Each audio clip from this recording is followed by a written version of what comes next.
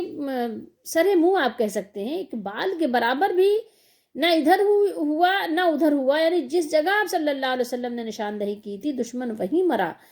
اور یہ صحابہ کے یعنی ایمان کی تازگی اور ان کی ایمان کی یعنی آپ یقینی کیفیت کے بارے میں آپ کیا تصور کر سکتے ہیں، جنہوں نے اپنے آنکھوں سے یہ مناظر دیکھے۔ لیکن اس کے باوجود اللہ کے رسول صلی اللہ تعالیٰ علیہ وآلہ وسلم نے پوری رات اپنے مالک سے دعائیں کی، اور کیسے کیسے انداز سے دعائیں اور مناجات کی، کیونکہ لازمی بات ہے کہ یہ بات تو ہے، آپ یہ بات نہیں کہ آپ کی یقین میں کوئی کمزوری تھی کہ جو اللہ نے وعدہ کیا ہے اس میں کوئی کمی ہوگی، نہیں، بلکہ آپ کو نہیں معلوم کہ جو مجھے فتح ملنے والی ہے، جو ہمارا دشمن مرے گا، جو دشمن کو نقصان پہنچے گا، تو ہمیں کتنا نقصان پہنچانے کے بعد اس کو نقصان پہنچے گا، ہمیں پہلے وہ کتنا یعنی ملیا میٹ کرے گا، کتنا ہمیں خراب کرے گا، پھر اس کو جا کے تباہی ہوگی، ہمیں تو نہیں معلوم۔ تو اللہ تعالیٰ سے آپ نے پوری رات دعا کی، اور آپ کیا دعا کرتے رہے؟ آپ نے فرمایا کہ اے اللہ اپنا وعدہ پورا فرما، اپنا وعدہ، پوری رات آپ نے دعا کی، یہاں تک کہ صدیق اکبر رضی اللہ تعالیٰ عنہ دروازے پہ کھڑے تھے۔ ایک وہ بنایا جاتا تھا نا جیسے حجرہ ٹائپ، تو نبی صلی اللہ علیہ وآلہ وسلم وہاں ہوتے تھے، دروازے پہ کوئی نہ کوئی پہرا دیتا تھا کہ کوئی دشمن آگے نقصان نہ پہنچائے۔ تو حضرت صدیق اکبر رضی اللہ تعالیٰ عنہ کھڑے تھے۔ نبی کریم صلی اللہ علیہ وسلم کسی کو مقرر نہیں فرماتے تھے، لوگ خود آگے ایک طرح سے اپنی محبت میں کھڑے ہوتے تھے، اور یہ ثواب حاصل کرنے کے لیے، برکت حاصل کرنے کے لیے کھڑے ہوتے تھے۔ تو یہاں تک کہ صدیق اکبر رضی اللہ تعالیٰ عنہ بے قرار ہو گئے، آپ صلی اللہ علیہ وسلم کی ردائے مبارک آپ کی شانوں سے گر گئی،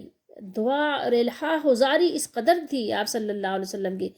تو بخاری میں یہ الفاظ موجود ہیں، آپ صلی اللہ علیہ وسلم نے دعا کی اور آپ نے فرمایا کہ اے اللہ اپنا وعدہ پورا فرما، اگر مسلمانوں کا یہ مختصر سا گروہ، یہ یعنی مختصر سا لشکر اگر آج تباہ ہو گیا، آج ہلاک ہو گیا، آج برباد ہو گیا، تو پھر ظاہر نبی کریم صلی اللہ علیہ وسلم جو کہ آخری نبی ہے، بعد کے بعد کوئی نبی نہیں آنا، تو پھر کون دعوت دے گا اور کس کی دعوت قبول کریں گے لوگ، کس کی دعوت سے پھر مسلمان ہوں گے؟ تو آپ صلی اللہ علیہ وسلم نے فرمایا کہ پھر اللہ تیری عبادت کرنے والا کون پیدا ہوگا روئے زمین پر، تیری عبادت کیسے کی جائے گی؟ مفہوم ہے حدیث شریف کا۔ اور آپ صلی اللہ تعالیٰ علیہ وآلہ وسلم اس قدر محو تھے دعا میں کہ آپ کی یعنی جو ردائے مبارک تھی، آپ کہیں دوش مبارک سے آپ صلی اللہ علیہ وسلم کی چادر یعنی ردا نیچے آ گئی، یعنی گر پڑی۔ حضرت صدیق اکبر رضی اللہ تعالیٰ عنہ نے پیچھے سے اپنے نبی صلی اللہ علیہ وسلم کو گلے سے لگا لیا اور عرض کی، یا رسول اللہ صلی اللہ علیہ وسلم، یعنی اب بس کر دیجئے، اللہ تعالیٰ ضرور اپنا وعدہ پورا فرمائے گا، اور بے شک اللہ کا وعدہ سچا ہے، اللہ سے زیادہ کس کی بات سچی ہے؟ ومن اصدق من اللہ قیلا۔ اور بخاری شریف میں ایک حدیث ہے، حدیث نمبر 4563 پر ہے، 64 پر بھی ہے، کہ جب حضرت ابراہیم علیہ السلام کو آگ میں ڈالا گیا تو آپ نے یہی کلمہ پڑھا تھا، حسبنا اللہ و نعم الوکیل، ٹھیک ہے۔ اور ایک جگہ یہ بھی ہے 64 پر، حسبی اللہ و نعم الوکیل، یعنی میری مدد کے لیے اللہ ہی کافی ہے اور وہی بہترین کام بنانے والا ہے۔ اور نبی کریم صلی اللہ تعالیٰ علیہ وآلہ وسلم نے بھی جنگ بدر میں یہ اس وقت یہ کلمہ آپ نے اپنی زبان مبارک سے ادا فرمایا تھا جب لوگوں نے مسلمانوں کو ڈرانے کے لیے کہا تھا کہ لوگوں، قریش نے تمہارے خلاف بڑا سامان جنگ اکٹھا کر رکھا ہے، ان سے ڈرو۔ لیکن اس بات نے ان مسلمانوں کا جوش ایمان اور بڑھا دیا اور انہوں نے کہا ہمارے لیے اللہ کافی ہے اور وہی بہترین کام بنانے والا ہے۔ جب لوگوں نے کہا قد جمعوا لکم فاخشوہم فزادہم ایمانا وقالوا حسبنا اللہ ونعم الوکیل۔ تو یہ دعاؤں کی برکتیں ایسی ہوئیں، مناجات کی برکتیں ایسی ہوئیں کہ اللہ تعالیٰ نے اپنے ان جانثاروں وفاداروں کو اللہ تعالیٰ نے ایسا حوصلے ان کو دیے، ایسے اللہ تعالیٰ نے ان پر سکینہ اور سکونت نازل فرمائی کہ اپنی قلت اور بے سر و سامانی کے باوجود یہ مسلمان سپاہی صحابہ رضی اللہ تعالیٰ عنہ بڑی ہمت اور حوصلے اور بے جگری کے ساتھ میدان بدر میں لڑ رہے تھے۔ اور یہ ایسی جنگ تھی کہ زمین و آسمان نے نہ اس سے پہلے کوئی ایسی جنگ دیکھی تھی نہ اس کے بعد ایسی جنگ کسی نے دیکھی، کیونکہ یہ جنگ ایسی تھی کہ صرف اسلام اور کفر کی بنیاد پر تھی۔ آپ دیکھیں نا، ایک طرف باپ، ایک طرف بیٹا، ایک طرف بھائی، ایک طرف بھائی، ایک طرف ماموں، ایک طرف بھانجا۔ اب تصور کر سکتے ہیں آپ کہ کس بنیاد پر ایک دوسرے کو مار رہے ہیں؟ اسلام اپنے مالک کے لیے، جس مالک نے رشتے بنائے ہیں، جب تم اس مالک کے نہیں ہو تو پھر کسی کے بھی نہیں ہو۔ جب مالک کے تم نہیں ہو تو کسی کے نہیں ہو۔ تو یہ صرف اور صرف اسلام اور کفر کی بنیاد پر جنگ تھی، یہاں رشتے ناطے نہیں تھے۔ تو بہت بے جگری سے میدان بدر میں یہ لوگ لڑے اور اسی میں اللہ تعالیٰ نے ان کو جو ہے فتح اور مدد اور نصرت عطا فرمائی۔ ان لوگوں نے یہ نہیں دیکھا کہ ہمارے پاس کیا ہے، انہوں نے دیکھا کہ ہمارے مالک کے پاس کیا ہے۔ تھے ان کے پاس 2 گھوڑے، 6 زرہیں، 8 شمشیریں، پلٹنے آئے تھے یہ لوگ دنیا بھر کی تقدیریں۔ چلیے اب آئیے دیکھتے ہیں کہ پیچھے سے جو ہم نے ابھی آیات تلاوت کی ہیں ان کا پیچھے سے ربط کیا ہے۔ ایک ربط ہوتا ہے نا، تعلق ہوتا ہے، ہر آیت کا پچھلی آیت سے کچھ نہ کچھ تعلق اور ربط ضرور ہوتا ہے۔ اصل میں بات یہ تھی کہ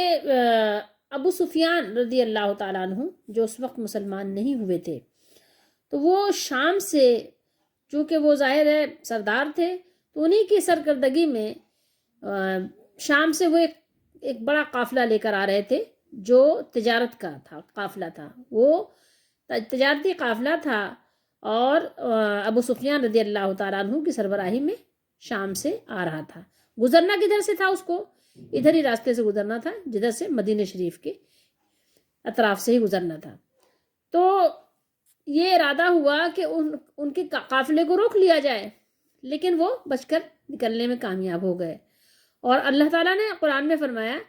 کہ اللہ تعالیٰ نے، یعنی تمہارا ارادہ یہ تھا کہ تم وہ اختیار کرو یعنی جس میں ذرا سا بھی یعنی کوئی تکلیف کا اندیشہ بھی نہیں ہے نا، جس کا ترجمہ کچھ لوگوں نے کیا کانٹے کا کھٹکا بھی نہیں ہے۔ اور جب کہ اللہ تعالیٰ یعنی چاہتا تھا کہ تم کو یعنی ایسے لوگوں سے مٹ بھیڑ کرائے کہ جو یعنی حق اور باطل واضح ہو جائے، کیونکہ ظاہر ہے منافقین تو پھر وہ ڈر جاتے ہیں نا، وہ تو پھر اپنی جان دینے کے لیے تو نہیں آتے، کیونکہ ان کا ایمان تو وہ نہیں ہوتا، کھرا نہیں ہوتا، پورا کامل نہیں ہوتا، کھوٹا ہوتا ہے۔ تو ظاہر ہے کھوٹا سکہ تو ہر جگہ نہیں چلتا۔ تو جب وہ قافلہ نکل گیا اور وہ مکہ پہنچ گیا تو ان لوگوں نے بڑے زور و شور سے یعنی جنگ کی پلاننگ کی اور اپنا سامان جنگ کے لیے وقف کر دیا، بڑی تیاری کی۔ تو جنگ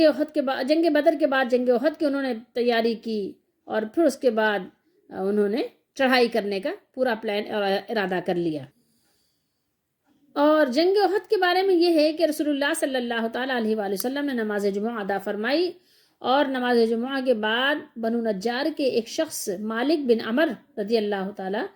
عنہ کی نماز جنازہ پڑھائی۔ پھر لوگوں سے مشورہ کیا کہ ان لوگوں کا شہر سے باہر نکل کر یا مدینے میں رہ کر ہی مقابلہ کریں، مطلب کس طرح سے مقابلہ کیا جائے کہ جو قافلہ آ رہا ہے جنگ کے لیے اس سے مقابلہ ہی مدینہ شریف میں کریں یا یہ کہ باہر نکل کر کریں۔ تو عبداللہ بن ابی کی رائے یہ تھی کہ مدینے کے اندر ہی رہ کر مقابلہ کیا جائے، ٹھیک ہے، اگر وہ یہاں مقیم ہوئے تو بدترین قید سے دوچار ہوں گے، اگر وہ مدینے میں داخل ہوئے تو آمنے سامنے بھی یعنی مقابلہ ہوگا، اور عورتیں بچے بھی یعنی کچھ نہ کچھ ہیلپ کر دیں گے پتھر وتھر مار کے بہرحال، اور اگر وہ لوٹ گئے تو ناکام و نامراد ہو کر لوٹیں گے۔ اور اس کے برعکس صحابہ کرام رضی اللہ تعالیٰ عنہم، اور خصوصاً وہ لوگ جو غزوہ بدر میں شرکت نہیں کر سکے تھے، ان کی رائے یہ تھی کہ شہر سے باہر نکل کر ان کا مقابلہ کیا جائے۔ رسول اللہ صلی اللہ تعالیٰ علیہ وآلہ وسلم اندر تشریف لے گئے، اپنے گھر کے اندر تشریف لے گئے، اور اس کے بعد آپ صلی اللہ علیہ وآلہ وسلم زرہ پہن کر تشریف لائے۔ باہر جب آئے تو آپ نے، بلکہ حدیث شریف میں ہے کہ آپ نے 2 زرہیں پہنی، حدیث شریف کا مفہوم ہے۔ بعض صحابہ کرام رضی اللہ تعالیٰ عنہم نے آپ کو جب دیکھا تو ڈر گئے، ان کو ندامت اور شرمندگی ہوئی، اور سوچا کہ شاید ہم نے رسول اللہ صلی اللہ علیہ وسلم کو باہر نکلنے کے لیے مجبور کر دیا ہے، اس لیے انہوں نے عرض کی، اے اللہ کے رسول صلی اللہ علیہ وسلم، اگر آپ پسند فرمائیں تو شہر کے اندر ہی رہ کر ان کا مقابلہ کریں گے۔ تو رسول اللہ صلی اللہ علیہ وسلم نے فرمایا، لا ينبغی لنبی اذا لبس، آپ صلی اللہ علیہ وسلم نے فرمایا کسی نبی کی یہ شان نہیں کہ جب وہ زرہ پہن لے اللہ تعالیٰ کے اس کے اور اس کے دشمنوں کے درمیان فیصلہ فرمانے سے قبل ہی اسے اتار دے، یعنی یہ کسی نبی کی شان نہیں ہے، آپ صلی اللہ علیہ وآلہ وسلم نے فرمایا۔ اور رسول اللہ صلی اللہ علیہ وسلم اپنے 1000 ساتھیوں کے ساتھ چلے، اور جب مقام ایک شوط کہلاتا ہے وہاں پر پہنچے تو عبداللہ بن ابی اس بات پر ناراضی کا اظہار کرتے ہوئے کہ اس کی رائے کو نہیں مانا گیا، لشکر کے ایک تہائی حصے کو لے کر واپس مدینہ چلا گیا۔ اس نے اور اس کے ساتھیوں نے یہ بھی کہا کہ اگر ہمیں یہ معلوم ہو کہ آج لڑائی ہوگی تو ہم ضرور تمہارا ساتھ دیتے، لیکن ہمارا خیال ہے کہ آج تم نہیں لڑو گے، یعنی بس اب ہیلے بہانے شروع کر دیے اس نے طرح طرح کے۔ بہرحال رسول اللہ صلی اللہ تعالیٰ علیہ وآلہ وسلم اپنی منزل کی طرف رواں دواں تھے، آپ تشریف لے جا رہے تھے، حتیٰ کہ آپ وادی کے ناکے میں احد کی گھاٹی کے پاس وہاں تشریف فرما ہوئے، آپ نے اپنی پشت مبارک اور لشکر کی پشت احد کی طرف کر لی اور فرمایا، اس وقت تک تم میں سے کوئی بھی لڑائی شروع نہ کرے جب تک ہم لڑائی کا حکم نہ دے دیں۔ اچھا، یہ جو وعظ غدوتا ہے نا، غدا آپ ویسے بھی بولتے ہیں نا، جیسے آنے والے کل کے لیے یا صبح کے لیے، جیسے بہت سے لوگ روزے کی جو بناوٹی نیت ہے نا کرتے ہیں نا، بالصوم غد نویتو، یا اللہ نے قرآن میں فرمایا وَلْتَنْظُرْ نَفْسٌ مَا قَدَّمَتْ لِغَدٍ، تو یہ وہی ہے، غدن سے مراد ہے۔ بہرحال رسول اللہ صلی اللہ تعالیٰ علیہ وآلہ وسلم اپنے 700 جانثار صحابہ کرام رضی اللہ تعالیٰ عنہم کے ساتھ لڑائی کے لیے تیار ہو گئے۔ آپ نے تیر اندازوں کا امیر عبداللہ بن جبیر رضی اللہ تعالیٰ عنہ کو قرار دیا، اور اس کے بعد پرچم آپ نے دیا تھا عبدالدار کے فرزند یعنی بیٹے مصعب بن عمیر رضی اللہ تعالیٰ عنہ کو، ان کو عطا فرمایا تھا۔ تو وہی یہاں اللہ تعالیٰ نے فرمایا کہ وَإِذْ غَدَوْتَ مِنْ أَهْلِكَ تُبَوِّئُ الْمُؤْمِنِينَ مَقَاعِدَ لِلْقِتَالِ، اور اس وقت کو یاد کرو جب آپ صبح کو اپنے گھر سے، صبح یعنی یہی ترجمہ کس کا ہے، یہ غدو تا تو آپ صلی اللہ علیہ وسلم کی طرف ضمیر ہے، ٹھیک ہے، یعنی صبح سویرے جب آپ رخصت ہوئے اپنے گھر سے نکلے، اور اس کے بعد ایمان والوں کو لڑائی کے مورچوں پر آپ ان کو متعین کرنے لگے، تو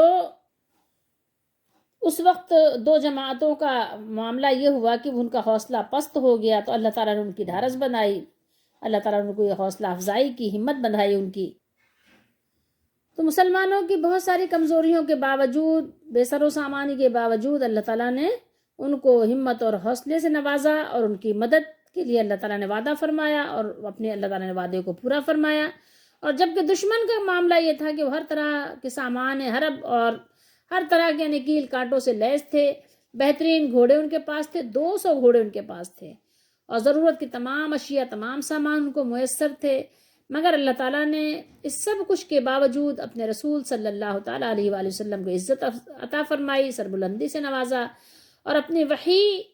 اور اللہ تعالیٰ نے اپنے وعدے کو اللہ تعالیٰ نے غلبہ عطا فرمایا، اپنے نبی صلی اللہ تعالیٰ علیہ وآلہ وسلم اور ان کے جانثار رفقا کو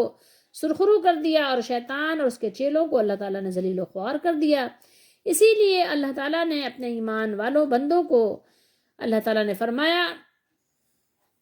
وَلَقَدْ نَصَرَكُمُ اللَّهُ بِبَدْرٍ وَأَنْتُمْ أَذِلَّةٌ، اور اللہ نے جنگ بدر میں بھی تمہاری مدد کی تھی جب تم کمزور تھے، تمہاری تعداد بھی کم تھی، تاکہ تم جان لو کہ فتح اور نصرت صرف اور صرف اللہ تعالیٰ کے اختیار میں ہے، اللہ تعالیٰ کے ہاتھ میں ہے۔ اس کا تعلق تعداد اور سامان کی کثرت سے ہرگز نہیں ہے۔ یہ قرآن مجید میں اللہ تعالیٰ نے آیات بیان فرمائی، اور یہ آیات قیامت تک کے لیے ہیں، تمام مومنوں کے لیے ہیں، کیونکہ نبی علیہ السلام وہ امت کے لیے کیا ہوتے ہیں؟ وہ امت کے لیے رول ماڈل ہوتے ہیں، امت کے لیے وہ ہادی ہوتے ہیں، رہنما ہوتے ہیں۔ تو ہمارے لیے کیا سبق ہے اس میں کہ دیکھیے اللہ تعالیٰ نے یہاں یہ جو ذکر فرمایا، جو باتیں یہاں مذکور ہیں، کیا مقصد ہے اس کا؟ کہ دیکھو کہ اگر تم آج بھی تم اگر اپنے نبی علیہ الصلوۃ والسلام اور نبی کے جو وفادار جانثار صحابہ تھے ان کے طریقے کو اختیار کرو گے، ان کے نقش قدم پر چلو گے، تو آج بھی تمہاری ایسے ہی مدد ہوگی۔ یہ نہ سمجھو کہ یہ مدد ان کے لیے صرف خاص تھی اور اس وقت کے لیے خاص تھی، نہیں، بلکہ آج بھی ہے، تمہاری مدد آج بھی ہوگی، ٹھیک ہے؟ آج بھی اللہ تعالیٰ کی طرف سے تمہاری تائید کی جائے گی، نصرت کی جائے گی، امداد کی جائے گی، دستگیری کی جائے گی۔ تو آج بھی اس سے کیا کرو؟ مدد طلب کرو، اس کی مدد مانگو، حوصلہ رکھو، ہمت سے کام لو، صبر سے کام لو، تقوی اختیار کرو، اور اس نقش قدم پہ چلو جس پر اللہ تعالیٰ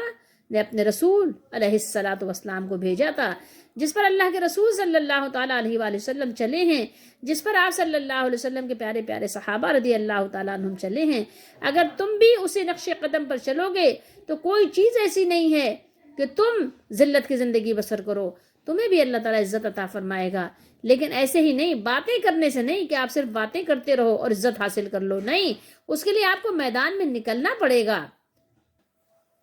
اور لڑنا جھگڑنا بھی اپنی ذات کے لیے نہیں ہے، اپنی ذات کے لیے تو کیا ہے؟ معافی معافی معافی، ٹھیک ہے؟ اپنے ذات کے لیے تو ہر ایک کو معاف کرو، لیکن لڑنا جھگڑنا یہ کس لیے ہے؟ اپنے مالک کی وفاداری کے لیے، مالک کے حکم کی فرما برداری کے لیے، یہ جان دینا مالک کے لیے ہے، اپنی ذات کے لیے لڑنا نہیں، اپنی ذات کے لیے تو ہر ایک کو معاف کرو، درگزر سے کام لو۔